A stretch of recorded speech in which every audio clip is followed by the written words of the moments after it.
The crystal chandelier above catches the afternoon light, scattering diamonds across my parents' pristine living room. My portfolio sits heavy in my lap, leather-bound and filled with 3 years of work they've never bothered to see. Mother stands by the marble fireplace, arms crossed, her silk blouse reflecting her rigid posture. Father paces near the window, his jaw set in that familiar line of disappointment. "If you choose this art career, you're done," Mother says, her voice sharp as broken glass. "Not a penny from us. No inheritance.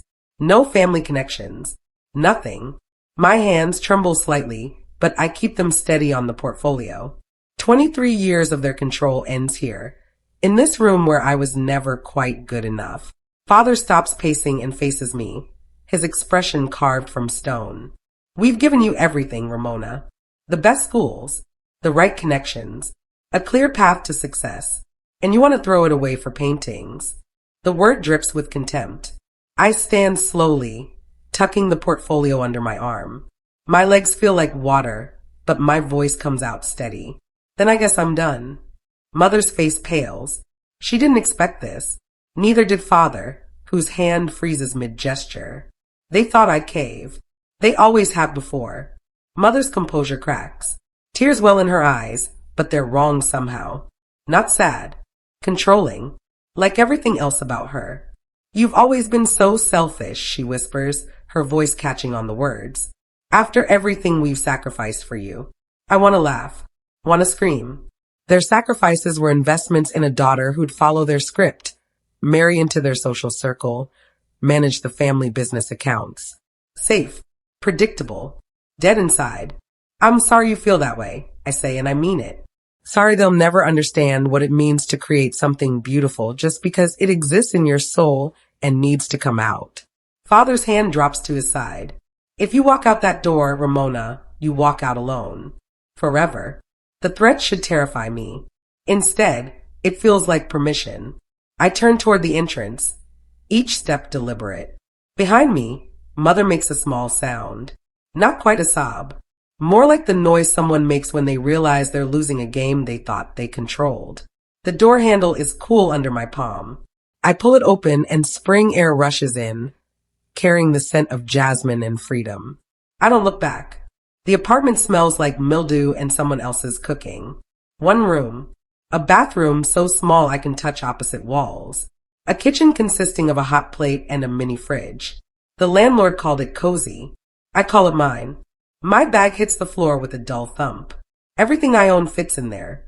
Clothes, toiletries, my portfolio, $300 in my checking account. No safety net, no plan B, just me and the dream that cost me my family. I sit on the bare mattress, springs creaking beneath me. The walls are beige and water-stained. A crack runs across the ceiling like a lightning bolt. This is what choosing yourself looks like when you start from zero. My phone buzzes. A text from Mother. "You still have time to fix this." I delete it without responding. Then I pull out my sketchbook and a pencil. My hand moves across the page, rough and urgent. Lines become shapes. Shapes become a figure breaking free from chains. The metaphor is obvious, but it's honest. Hours pass. The light fades. I don't stop drawing until my hand cramps and my eyes blur. When I finally look up, I've filled 6 pages. It's raw, angry, real. This is who I am now. The rejection letter arrives on a Tuesday. Gallery declined. "Thank you for your submission. We wish you the best." Standard, polite, devastating. I pin it to the wall above my mattress. By Friday, there are 4 more. By the end of the month, 12. Each one a small death. Each one proof that maybe my parents were right. No. I shake the thought away and pick up my brush. The canvas before me is half finished, a riot of color and emotion that galleries apparently don't want. "Too raw," one rejection said. "Not marketable," said another. I paint anyway. Between shifts at the coffee shop where I pour lattes for people who don't see me, I paint. At 2 in the morning when sleep won't come because fear is louder, I paint. My fingers are permanently stained. My back aches from hunching over canvases propped on milk crates. "They'll regret this," I mutter, wiping tears with the back of my hand, smearing paint across my cheek. looking like exactly the struggling artist my parents predicted I'd become. But struggling isn't failing. Not yet. I start another canvas. This one darker. More honest. I paint what rejection feels like when it comes from every direction. The gallery is barely bigger than my apartment. A local place in a neighborhood most people avoid after dark. But the owner, a woman named Petra with silver hair and kind eyes, actually looked at my work. Raw talent, she'd said, tilting her head at one of my paintings. Unrefined, but there's something here. I'll give you a corner. First Friday of next month. Don't make me regret it. Now it's first Friday and 7 people have shown up. 7. My parents probably have more than that at their weekly dinner parties. But these 7 people are looking at my work. Actually seeing it. A man in a worn jacket stands before my largest piece for 10 minutes. Just stands there.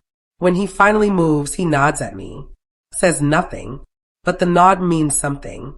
A young woman asks about my process. I explain how I layer colors, how I let emotion guide the brush. She listens like my words matter. Like I matter. By the end of the night, I've sold one small canvas. $50. Petra takes 20%. I walk home with $40 and something worth more than money. Validation. Proof that someone, somewhere gets it. I text my parents a photo of the sold piece. The red dot still on the label. They don't respond. 6 months later, my phone lights up with an email. A real gallery downtown wants 3 pieces for a group exhibition. Not the corner. Not the basement. Actual wall space where collectors go. My hands shake as I read it twice. 3 times. Make sure it's real. That evening, my phone buzzes. A text from Mother. Heard about your little show. Still not too late to come home and be reasonable. Little show. The words sting exactly as she intended. But I look around my apartment, now filled with finished canvases stacked against every wall. Look at the email still glowing on my screen. Look at the calendar where I've circled the exhibition date in red ink. I type back. I am home. And I am being reasonable. Just not your version of it. Delete. Retype. Thanks for reaching out. Send. Father's response comes an hour later. You're still not welcome here until you fix this mess you've made. I screenshot both messages and save them in a folder labeled proof. Someday, I'll need to remember exactly how this felt. When they come back, and they will come back, I'll need this reminder of who said, what when. The exhibition is in 3 weeks. I choose my 3 best pieces, frame them properly for the first time, polish them until they shine. The hustle becomes my life. Morning shifts at the coffee shop. Afternoons painting in my apartment with the windows open because I can't afford air conditioning. Evenings networking at gallery openings where I nurse one cheap glass of wine and study how real artists carry themselves. My bank account hovers near zero most months. I eat ramen and day-old pastries from the coffee shop. My clothes are paint-stained and thrift store finds. I probably look exactly like the failure my parents predicted. But my client list grows. 3 paintings sold becomes 5 becomes 10. A local magazine runs a small feature. Art student makes waves with emotional portraits. The photo makes me look hungry and desperate. I am both. A corporate office commissions a piece for their lobby. The money lets me breathe for the first time in months. I pay 3 months' rent in advance. Buy proper supplies instead of student grade. Eat an actual meal at a restaurant where I'm the customer instead of invisible. Late at night, I catch myself checking my parents' social media. They're fine.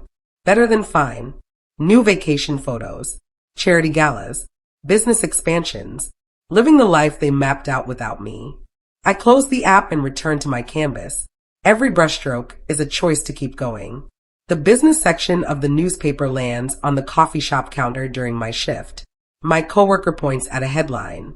Isn't that your last name? Preston Family Enterprises faces financial investigation. My father's company.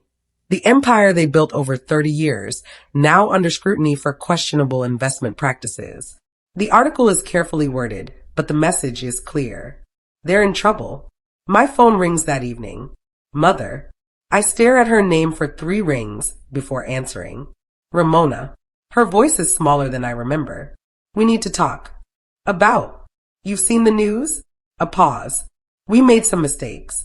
Nothing serious, but we thought perhaps we could reconcile. Family should stick together during difficult times. The irony tastes like copper. You mean now that you need something, I'm family again? That's not fair.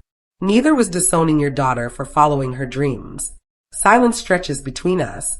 Finally, Mother sighs. We were protecting you from making a terrible mistake. No, I say, my voice calm and clear. You were protecting your image. I don't need you. Not anymore. Not like this. I hang up before she can respond. My hands are shaking, but not from fear. From something closer to relief. My name appears in Art News magazine. A small mention in their emerging artists section, but it's there. Ramona Preston, whose emotionally charged portraits are gaining attention in the contemporary art scene. The mention leads to more inquiries. A gallery in Chicago wants to represent me. An art fair in Miami invites me to showcase. My prices climb from hundreds to thousands. Still not wealthy, but comfortable. Stable. Independent. I hire a business manager, a sharp woman named Violet who negotiates contracts and protects my interests. She looks at my early pricing and winces. You were undervaluing yourself severely. I needed to survive. Now you need to thrive. She's right. I raise my prices. Expect proper treatment. Stop accepting exposure as payment. The shift is uncomfortable at first, like wearing clothes that don't quite fit. But it's necessary. My parents' social media posts grow quieter. Fewer vacation photos. No charity galas. The comments on their posts shift from congratulatory to concerned. I don't comment. Don't like. Don't engage. But I watch. I see them falling while I rise. It should feel like victory. Instead, it just feels sad. The email comes from father's personal account. Subject line, urgent family matter. Ramona, we need your help. The business is facing serious challenges. Your mother and I realize we may have been hasty in our judgment of your career choice. Could we meet to discuss a potential collaboration? Your success in the art world might offer opportunities we hadn't considered. I read it 3 times, looking for the trap, the manipulation, but mostly I just see desperation. Violet reads it over my shoulder. What are you thinking? That they want to use my name and connections to save themselves. Probably. She hands me my coffee. The question is whether you want to let them. I think about the girl who walked out of their pristine living room with nothing but a portfolio and a dream. Think about the rejection letters pinned to my wall. The ramen dinners. The nights crying over paintings no one wanted. Set up a meeting, I say finally. My gallery. My terms. Next Tuesday at 2. Violet's eyebrow raises. You have a plan? I'm working on it. The plan forms slowly over the next week. I consult with Violet and my lawyer, a patient man named Sterling who specializes in family business law. We map out scenarios, boundaries, terms that protect me while testing whether my parents have actually changed. This is a power play, Sterling warns. You're in control now, but family dynamics are complex. Be prepared for emotional manipulation. I've had 23 years of training in that. Tuesday arrives. I wear my best dress, the one I bought for the Chicago gallery opening. Professional. Successful. Nothing like the desperate girl they disowned. My gallery is a real space now. Not huge, but respectable. White walls. Good lighting. My paintings displayed with proper museum quality framing. This is my territory. My kingdom built from nothing. Mother and father arrive exactly on time. They look older. Tired. Father's suit isn't as crisp. Mother's jewelry seems less elaborate. The financial pressure is showing. Ramona. Mother's smile is tentative. Your gallery is lovely. Thank you. I don't offer them seats yet. Let them stand. Let them see my work surrounding them. Let them marinate in what they rejected. We wanted to apologize, father begins. We were wrong to give you an ultimatum. Parents make mistakes. I wait. Silence is powerful. They fill the silence with more apologies. Carefully worded. Practiced. Mother's voice catches at appropriate moments. Father's eyes glisten with something that might be real emotion or might be performance. We're proud of what you've built, Mother says, gesturing at the gallery. We want to support you now. Support how? I ask, my voice neutral. Father clears his throat. We thought perhaps a partnership. Your connections in the art world could help us rebuild our business image. And we could provide capital for expansion. There it is. The real reason. Not reconciliation. Transaction. You want to use my reputation to repair yours, I state flatly. That's not how we'd phrase it, Mother says quickly. We're family. Family helps each other. I let them see my smile. Small. Controlled. You're right. Family does help each other. So here's what I'm proposing. I pull out the contract Sterling prepared. Place it on the gallery desk between us. You both have business management experience. My gallery is expanding. I need people to handle operations, booking, client relations. I'm offering you both positions. Salaried, professional, under my direction. Father's face darkens. You want us to work for you? I want us to rebuild our relationship on terms that acknowledge reality. I'm the one with the successful business now. If you genuinely want to reconnect, this is how we start. Mother looks at the contract like it might bite her. This is humiliating. No, I correct gently. Disowning your daughter for following her passion was humiliating. This is just business. The silence stretches for 30 seconds. A minute. Father picks up the contract, scans the terms. His jaw works as he reads. These salaries are modest, he says finally. They're fair for the positions, plus benefits, and the opportunity to actually understand what I do. Mother's hands twist together. You're punishing us. I'm offering you a chance to prove you've changed. Take it or leave it. But understand that my success continues either way. I don't need you. You need me. The words should feel cruel. Instead, they feel like truth, like boundaries I should have drawn years ago. Father sets down the contract, looks at Mother. Some wordless communication passes between them. The kind that comes from 30 years of marriage and probably a lot of desperate conversations over the past few months. We'll need time to consider, Father says. You have until Friday. After that, I'm hiring externally. They leave looking smaller than when they arrived. I watch them through the gallery window, heads bent together in urgent discussion. Part of me hopes they refuse. That would be simpler, cleaner. But part of me, the part that remembers being their daughter before I was their disappointment, hopes they choose to try. Violet appears from the back office. Well, now we wait. Thursday evening, the email arrives. They accept the terms. Start date next Monday. Professional. Formal. No emotional appeals. Just acceptance of the new reality. Monday morning, they arrive at the gallery wearing business casual. Mother's designer labels are gone, replaced with practical clothes. Father carries a notebook like an intern on his first day. I assign them tasks.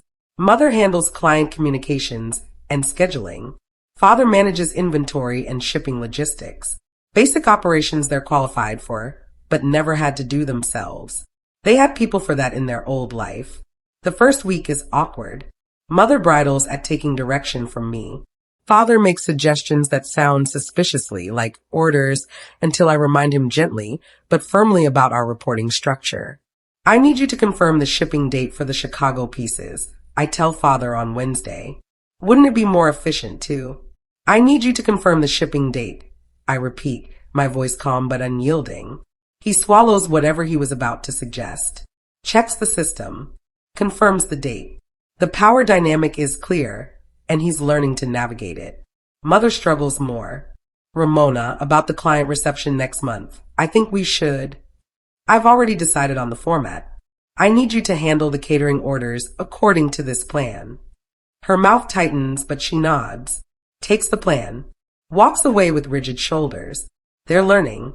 Slowly, painfully, but they're learning. The invitation arrives in heavy cardstock. National Art Summit, keynote speaker request. They want me to discuss my journey from unknown artist to emerging voice in contemporary art. Violet holds it up like a trophy. This is major, Ramona. Primetime exposure to collectors, gallery owners, critics. Everyone who matters will be there. My stomach knots with nerves and excitement. When?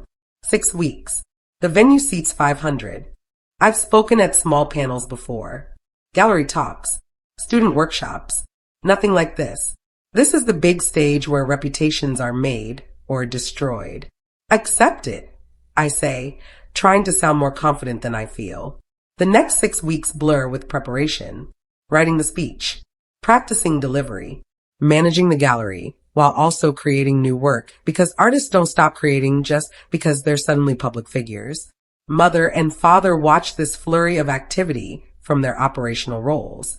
They see the pressure, the late nights, the moments when I doubt myself despite all evidence of success. One evening, father finds me in the back office, head in my hands, speech draft covered in red corrections. The key is to speak from truth, not performance, he says quietly. You always did that in your art. Do it with your words. I look up surprised. It's the first genuinely helpful thing he's said since starting here. Thanks. He nods and returns to his desk. No fanfare. Just a moment of actual parenting. The business news cycle is ruthless. Preston Family Enterprises faces bankruptcy proceedings. Assets liquidated. Reputation in shambles. The local paper runs a feature on fallen business dynasties with my parents' photo prominent. I don't bring it up at work. Neither do they. But the tension is thick. Their old life is publicly imploding while my new life reaches new heights. The contrast isn't lost on anyone. Gallery visitors sometimes recognize my parents, do double takes. Whisper. Mother's jaw tightens each time. Father's shoulders curve inward. A collector arrives for a consultation. Studies my work with serious intensity. Asks intelligent questions about technique and vision. Then turns to where mother is processing paperwork. Don't I know you? Preston, right? Saw the news about your business. Tough break. Mother's face freezes in a professional smile. Yes, well, new chapter now. The collector's gaze sharpens with understanding, with judgment, with the kind of social assessment mother used to make about others. Now it's directed at her. After he leaves, I find her in the small kitchen area, hands gripping the counter, breathing carefully. You okay? Fine. Her voice is brittle. This is just temporary, until we rebuild. I could let that illusion stand. Instead, I choose honesty. Mom, this is what rebuilding looks like. From the ground up. Like I did. She doesn't respond. Doesn't look at me. But her knuckles whiten on the counter. My phone rings at midnight. Father's voice is rough. Ramona, your mother's in the hospital. Minor stroke. She's stable, but they want to keep her overnight for observation. I'm at the hospital in 20 minutes. Father sits in the waiting room, still in his work clothes, looking a decade older than his 60 years. What happened? Stress, they think. Blood pressure through the roof. Everything that's happened, the business, the bankruptcy, working for, he stops himself, to stress. I sit beside him. The familiar smell of hospital disinfectant brings back every memory of being small and sick. Mother and father sitting exactly like this, waiting for test results, worried but together. She's going to be okay, I say. I know. He's quiet for a moment. I never thought we'd end up here, Ramona. Working for our daughter. Watching everything we built collapse. Having strangers look at us with pity. How do you think I felt walking out of your house with nothing? Being rejected by every gallery for months? Eating ramen for dinner because it was that or pay rent? He flinches. That's different. How? Because you chose that struggle. We didn't choose this. The anger rises sharp and hot. You chose to disown me. You chose pride over your daughter. These are consequences, Dad, not accidents.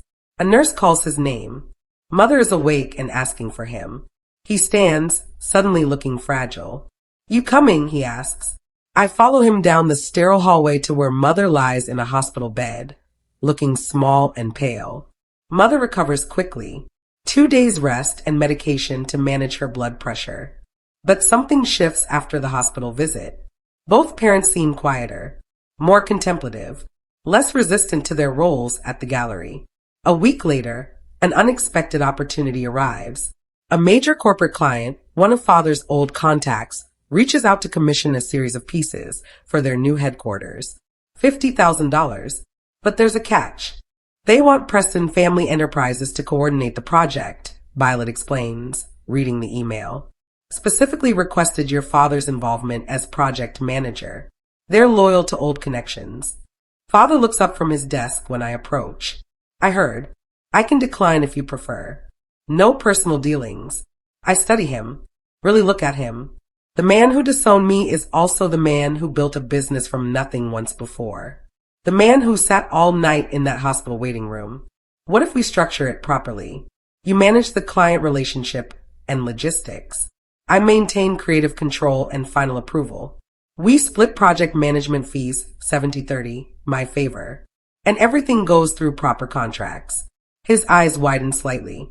You trust me with that? I trust the contract. And Violet's oversight.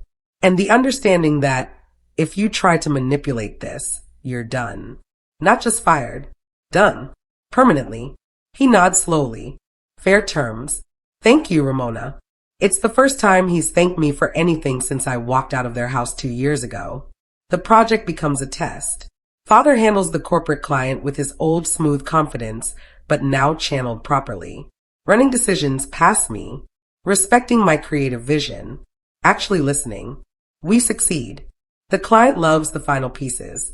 The money clears. Father gets his cut. Professional. Clean. Proof that maybe something new can grow from the ashes. 18 months after my parents started working at the gallery, I barely recognize them. Or maybe I barely recognize us. Mother runs client relations with genuine warmth now, not performance. She knows every regular by name, remembers their preferences, makes them feel valued because she actually values them, not because they're transactions. Father's transformed the inventory and logistics systems, applied his business acumen to operations that actually needed it. The gallery runs smoother, more efficiently. He takes pride in the work itself, not just what it represents. We have dinner sometimes now. Not often. Once a month maybe. We talk about art, about the business, about neutral topics. We don't talk about the disownment, the lost years, the pain. Not yet. Maybe never. But we're building something new on top of the rubble. I'm invited to speak at another summit. This one international. My work is featured in a documentary about emerging artists changing the contemporary scene. The gallery's revenue triples. I hire 2 additional staff members.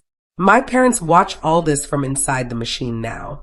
They see the work, the hustle, the reality of building success from passion instead of inheritance.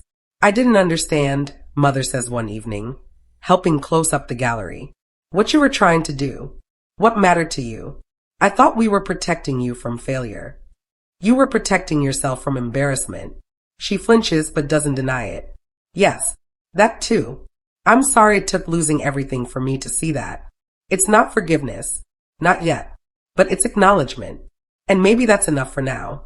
The final meeting happens in the same conference room where they once tried to control my life. But this time, I'm the one calling the shots. My lawyer sits beside me, Violet across the table, my parents at the far end, looking older but somehow lighter. Your contracts are up for renewal, I begin. I wanted to discuss terms moving forward. Father opens the folder in front of him, studies the new contract. These are raises, significant ones. You've earned them, both of you. The gallery's success is partly due to your work. I believe in paying fairly. Mother's eyes are wet. Ramona, I hold up a hand. This is still a professional relationship. You're excellent employees. If you ever become excellent parents again, that's separate. But this, I tap the contract. This is about the work. And the work is good. Can I say something? Father asks. When I nod, he continues. I was wrong. About everything. Your career. Your choices. The way we handled our fear of you failing. I wish I'd said this 2 years ago. I wish I'd said it every day since. But I'll say it now. I'm proud of you, Ramona. Not because you succeeded, though you have. Because you had the courage to try when we tried to stop you. The words I waited years to hear. They should feel triumphant. Instead, they just feel sad. For all the time we lost. All the pain that could have been avoided. Thank you, I say quietly. That means something. We'll sign the new contracts, Mother adds. And if you ever want to talk about anything beyond work, we're here. On your terms. Always your terms now. I nod. Take the signed contracts. Stand to leave. Then pause at the door. Sunday dinner. My place. 6 o'clock. If you want. Mother's smile breaks through her tears. We'll be there. 2 years becomes 3 becomes 5. The gallery expands to a second location. Then a third. My work appears in major museums. Art Basel. The Venice Biennale. I'm not emerging anymore. I've emerged. My parents remain on staff. Father manages operations across all 3 locations. Mother heads client relations and events. They're good at their jobs. Better than good. And somewhere along the way, they became people I actually like working with. Sunday dinners become a tradition. We still don't talk about the disownment much. Some wounds are too deep for regular conversation. But we talk about art, about business, about life. We've built something new that doesn't erase the past, but doesn't let it dictate the future either. A journalist interviewing me for a profile asks about my parents working for me. Isn't that awkward? It was, I answer honestly. But sometimes the best relationships are the ones you choose to rebuild from scratch. No assumptions, no old patterns, just deciding every day to show up and do the work. The article runs with the headline, Artist Transforms Family Rejection into Empire. My parents are mentioned briefly, described as part of my team. No drama, no scandal, just truth. Father texts me after it publishes. Fair representation. Thank you for not making us the villains. You were the villains, I text back. But people can change. You did. That's worth acknowledging. A package arrives at the gallery. Return address is my parents' new apartment, the modest place they moved to after selling their mansion to pay debts. Inside is a leather-bound book. I open it to find photographs. Me as a child, paintbrush in hand, covered in finger paints. Me at 10, showing them a watercolor of our old dog. Me at 15, nervous before my first art show at school. Every moment they witnessed, but never truly saw. A note tucked inside reads, we were there for many moments. We just weren't present for the ones that mattered. We see them now. We see you now. Love, Mom and Dad. I close the book carefully. Trace the leather binding. This is what apology looks like when words aren't enough. Proof they've been thinking, reflecting, actually doing the work of understanding what they lost and why. That Sunday, I bring the book to dinner. We sit together, turning pages, remembering. Mother cries. Father's voice gets rough. I let them sit with their regret. It's not my job to absolve them, but I can witness their growth. I can acknowledge their effort. And I can choose, every day, whether to let them closer or maintain the professional distance that protects me. Thank you for this, I say finally. It helps. We have years to make up for, Mother says. We know we can't erase what we did, but we want to try to build something better. Then let's keep building. The gallery throws its 5th anniversary party. 5 years since I opened these doors with nothing but determination and a handful of paintings no one wanted. Now the space is packed with collectors, critics, artists, and friends. My parents work the room in their professional capacity. Father ensures the catering runs smoothly. Mother greets guests with genuine warmth.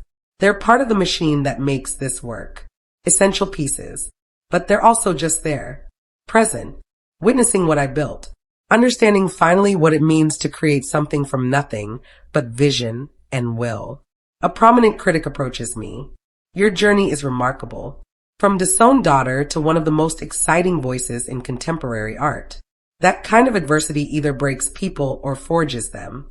You were clearly forged. I glance at my parents across the room. They're watching me with expressions I never saw growing up. Pride without ownership. Admiration without control. Love without conditions. Adversity did forge me, I agree. But so did making the choice to value myself when others didn't. That's the real lesson. Later, as guests filter out, my parents help with cleanup. We work in comfortable silence, gathering glasses, straightening displays. When we finish, Father pauses at the door. Same time next Sunday? I smile. Same time. They leave together, and I stand alone in my gallery, surrounded by art that exists because I chose to create it despite everyone telling me not to. The choice cost me everything once. Now it's given me everything. The phone call comes on a random Tuesday. The Guggenheim wants a retrospective. 3 months of exhibition space. Major press. The kind of recognition that cements a legacy. I sit with the news for a full minute before calling Violet, before texting my parents, before letting it become real. This is it, the pinnacle, the proof that every rejection, every struggle, every moment of doubt was worth it. My parents arrive at the gallery within an hour. They don't say congratulations. They just hug me. Tight. Long. The kind of hug I needed at 23 when I walked out of their house with nothing. We should have been there from the beginning, Mother whispers. But we're here now, and we're so incredibly proud. The Guggenheim retrospective becomes a family effort. Father handles logistics with his usual precision. Mother coordinates with their events team. I create new pieces that represent this journey, from rejection to acceptance, from isolation to connection, from broken family to rebuilt one. The opening night is everything. Critics praise the work. Collectors bid on pieces. Flashbulbs pop. I give interviews where I'm articulate and confident because I've lived every word I speak. My parents stand to the side, watching, not inserting themselves, just present, bearing witness to what I accomplished without them and despite them. At the end of the night, we stand together in front of my largest piece, a self-portrait, the girl I was, walking out of her parents' house, dissolving into light, becoming the woman I am. Thank you, I tell them, for giving me something to prove wrong, and then for getting out of the way. The documentary filmmaker wants a final thought, a summation of my journey for viewers who'll watch and maybe see themselves in my story. I think about the girl I was, terrified but determined, broke but unwilling to break. Know your worth, I say directly to the camera. Not the worth other people assign you, not the value based on their approval. Your own worth, the one that exists because you exist, because you create, because you dream. I pause, choosing words carefully. My parents cut me off for choosing myself over their vision of me.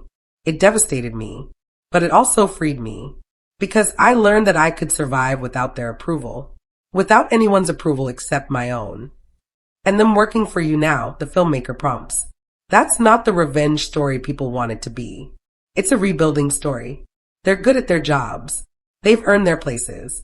And we're all learning what family means when you strip away power and control and rebuild on respect. The camera keeps rolling as I walk through the gallery. My parents are there working, creating space for other people's art now, supporting instead of controlling. It's not perfect, probably never will be, but it's honest. The real victory, I say, turning back to the camera, isn't that they work for me. It's that I built a life so authentic, so true to who I am, that they had to confront everything they got wrong.